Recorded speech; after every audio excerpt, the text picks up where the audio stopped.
YouTube, Biker Mike here, back out in the Biker Mike shop. This video is going to be on how I got my Jiffy ice auger running good again. Basically what happened was I didn't drain the gas out of it. The gas sat in it all summer and basically gummed up the carburetor to the point where it still ran, but it just didn't respond very good off idle, and it would barely idle or rev out very good. So I took it all apart, cleaned out the carburetor, and just thought maybe I'd make this video for somebody else that had the same problem. I'm going to jump right into this. So I need to obviously remove the carburetor from the auger. So first thing I did was remove the fuel lines.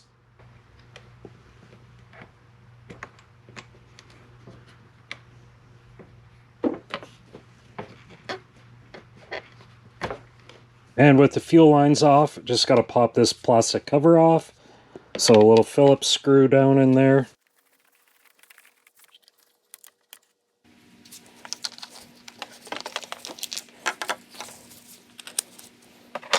Next up, remove these two Phillips screws in the air box.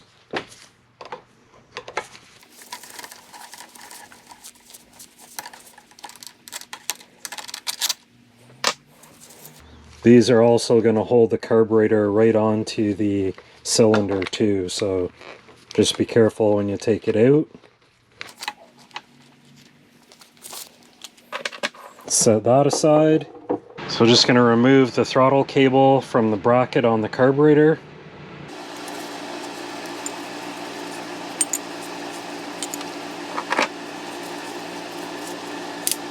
I got the carburetor off. Can bring it over here, over top of a tray. And I'm going to remove these 4 screws.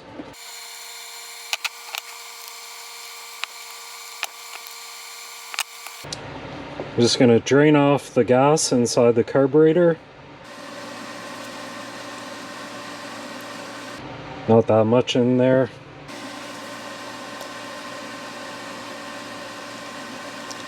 Next up, I'm going to take the throttle, I don't know, I guess this would be like the throttle slide out of it.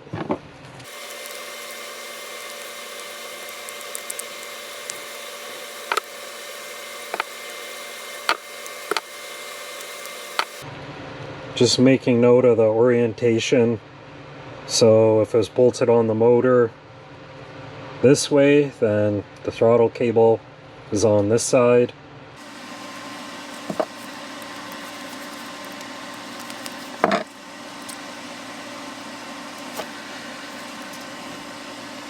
Just to be extra careful with these parts, unless you're going to replace them. You might have to, depending on the age of your ice auger and how badly things are gummed up inside. But mine wasn't too bad, but there definitely was some corn syrupy goo in here, and in particular I really had to focus on cleaning this little passageway out right there, because when I held it up to the light you couldn't see much light through the hole, so I knew it was kind of clogged up. So I really focused my efforts on cleaning that as well as everything else. And what I used was some carb cleaner and just sprayed it down in there and let it sit for a bit.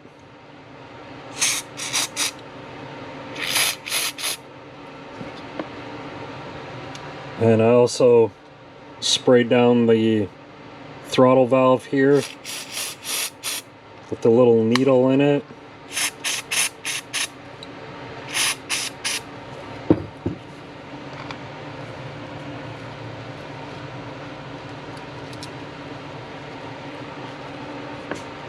Same thing with this, and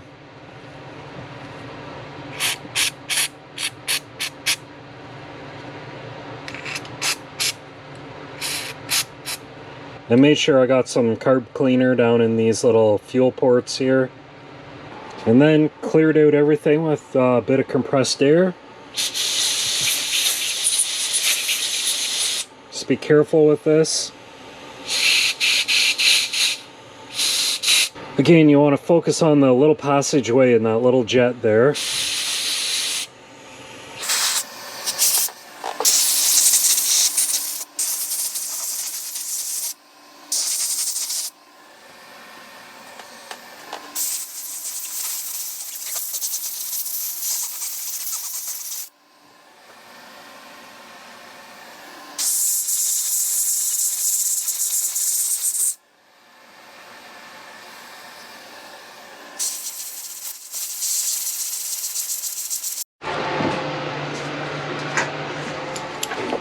Make sure these fuel passageways are flushed out really well too. And just be careful with this compressed air. I'm just lightly pressing on it. Push out any of that dirty cleaner in there.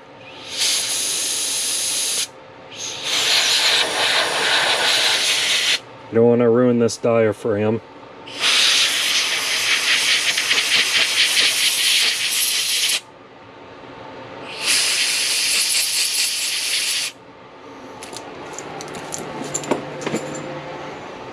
Okay, so you want to do that process 2 or 3 times till you're sure you got all the old gummy fuel that was in there, and then make extra certain that tiny little passageway is cleared out.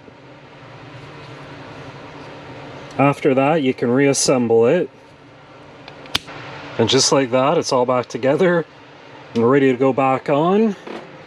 Now, another thing, you want to make sure this gasket's still in good shape, and also your fuel lines are in good shape.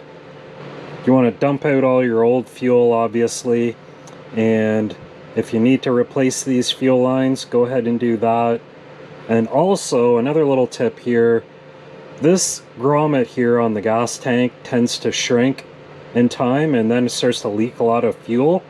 So if you want to know how to fix that, I've got a video on how to fix that, and I just made up an extra little gasket out of a inner tube, and if you want to watch that video, I'll leave a link down in the description and you can check that out. So that was actually a problem I had within the first year or two that I owned this, so really helpful if you're experiencing that problem and you don't want to buy a whole new little fuel line plug there. Can fix it up, and I fixed mine like that probably 2-3 years ago now, and it's still working fine, doesn't leak at all. And yeah, so just get all that old fuel out of there and mount this back on. So I'm going to install it back onto the throttle cable.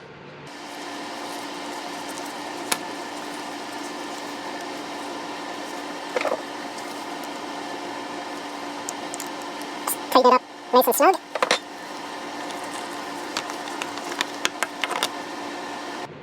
Make sure your gasket's in the right orientation, and then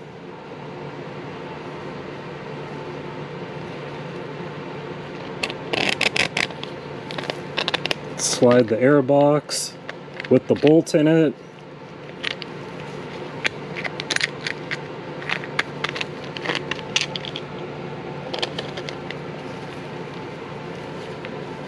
Kind of all in one shot.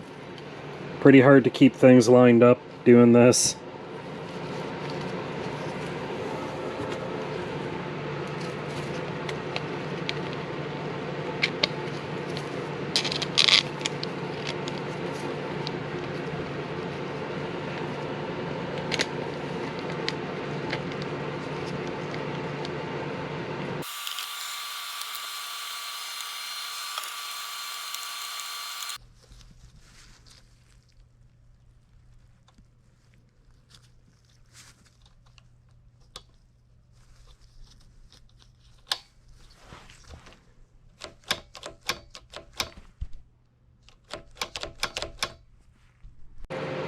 And one thing I did notice when I took this apart originally was none of these screws were very tight, including the screws on the actual carburetor, which might have been part of a problem too. It wasn't leaking fuel, but it just didn't feel like things were working right when I was priming it. And with those screws tightened up, it just feels a lot better now, and it runs way better. And there's one other reason why this runs better, and I'm going to get to that here in a minute. I'm just going to finish putting this back together, and then I'm going to explain something else you need to get for this.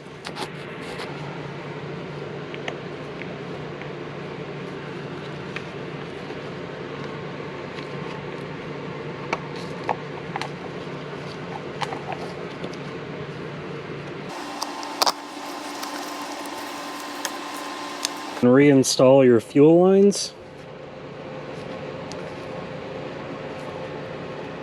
Make sure they're on there nice and tight too, and they're not wore out or dried out to the point where they're falling off. So these are still good, so I'm going to use those. Now I've already drained this fuel, and this is new fuel, which is what I wanted to tell you about. And if you haven't seen this before, this is VP's 2-cycle small engine fuel. It's 94 octane. It comes pre-mixed with high quality oil. They make it 40-to-1 and 50-to-1. And there's also a 4-cycle fuel they make. So it's real good stuff. There's probably other stuff out there on the market too. I just thought it was pretty cool. VP makes it. So I just had to buy it, try it out. And I won't have to worry about the fuel gumming up anymore. It's a lot better than using fuel stabilizers. And if you're looking to get some of this, I'm going to leave a link down in the description.